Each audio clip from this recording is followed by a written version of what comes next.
En democràcia pot governar, ha de governar aquell que té més vots. Siguen de dretes o no siguen de dretes.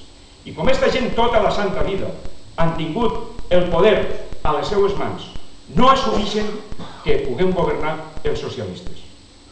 I per tant, què ha passat durant aquesta legislatura? El que ha passat és que mentre el president del govern ha estat volcant en afrontar els problemes reals d'aquest país, des de la confiança i l'optimisme, l'altre ha estat encara en un discurs atrasat, antic, d'esquena a la realitat, transmitint contínuament un missatge atemorit i pessimista davant del futur que tenim que afrontar.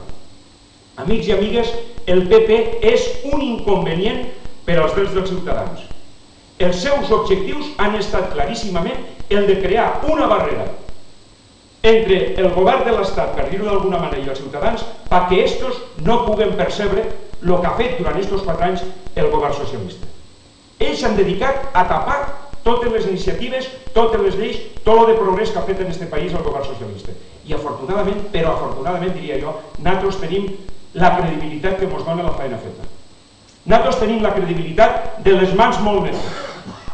Nosaltres tenim la credibilitat d'unes candidatures de persones com vosaltres, de persones normals, que només depenem dels militants, de la gent, dels ciutadans i de tota la societat. No com altres, que en lloc de defensar els interessos generals, defensen massa vegades interessos molt particulars. I nosaltres, amics i amigues, tenim la credibilitat i el mèrit de ser candidats proposats pel Partit Socialista a proposta també de molts militants d'aquest partit. Jo i tots els companys que van a la candidatura no estem aquí perquè som amics de correries d'algú ni que la nostra família té un poder polític determinat. Nosaltres estem aquí perquè el partit i la gent ho ha volgut. I això és molt important.